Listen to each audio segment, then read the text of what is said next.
নমস্কার বন্ধুরা, প্রতিবারের মতো আজকেও সমাচারের আগে একটা আপনাদের কাছে অনুরোধ, চ্যানেলটাকে প্লিজ প্লিজ সাবস্ক্রাইব করুন এবং একটা লাইক করুন। তৃণমূলের বিপদ যে ধীরে ধীরে ঘনিয়ে আসছে তা স্পষ্ট হয়ে উঠেছে কালীঘাটের কাকুর কণ্ঠস্বরে নমুনা মিলে যেতেই ইডির হাতে রিপোর্ট চলে এসেছে, আর সেই রিপোর্টে আদালত পেশ করেছে ইডি। আর ইডি রিপোর্টের উপর ভিত্তি করে সিবিআই এবার প্রাথমিক নিয়োগ দুর্নীতি কাণ্ডে কালীঘাটের কাকুকে জেরা করে। আর কোন কোন বড় মাপের নেতামন্ত্রী জড়িত আছে সেই বিষয়ে নিয়ে পরিষ্কার হতে চাইছে কালীঘাটের কাকুকে। একাধিকবার ডাকা হয়েছিল সিবিআই দপ্তরে, নিজাম প্যালেসে। তারপর 11 ঘন্টা জেরা করার পর বেশ কিছুদিন আগেই তাকে গ্রেপ্তার করা হয়। জেলবন্দি থাকাকালীনই অসুস্থ হয়ে পড়েন সুজয় কৃষ্ণ বদ্রা, তার চিকিৎসা চলে।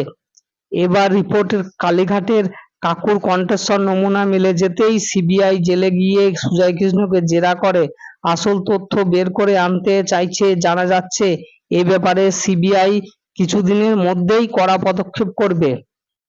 চলুন এর আরো বড় খবরে চোখ রাখা যাক। বিশ্বকাপে ওকে খেলাতেই হবে, কার জন্য ব্যাট ধরলেন সৌরভ গঙ্গোপাধ্যায়? বছর দুয়েক আগে দুর্ঘটনার কবলে পড়েছিলেন পন্ত। পুরো দুনিয়াটাই কার্যত থমকে গিয়েছিল তার। একটা বছর আইপিএল খেলতে পারেনি, চলতি বছর পারবেন মাঠে নামতে তা জোর দিয়ে বলা যাচ্ছিল না। অবাক করে প্রত্যাবর্তন হয়েছে পন্তের। শুধু ব্যাটার হিসাবে নয়, কিপার হিসাবেও এবারে আইপিএল একেবারেই নিরাশ করেননি পন্ত, উল্টে পরামর্শ করেছে নিয়মিত।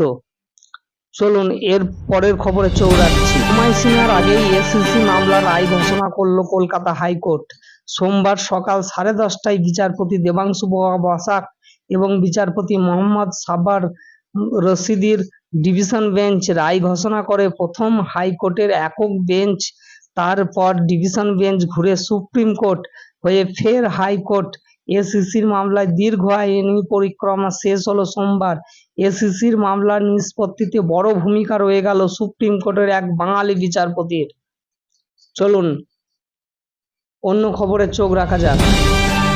আদালত নিয়ে মমতার মন্তব্য, স্বতঃপ্রণোদিত পদক্ষেপ চেয়ে হাইকোর্টে আবেদন বিকাশ রঞ্জন ভট্টাচার্যের।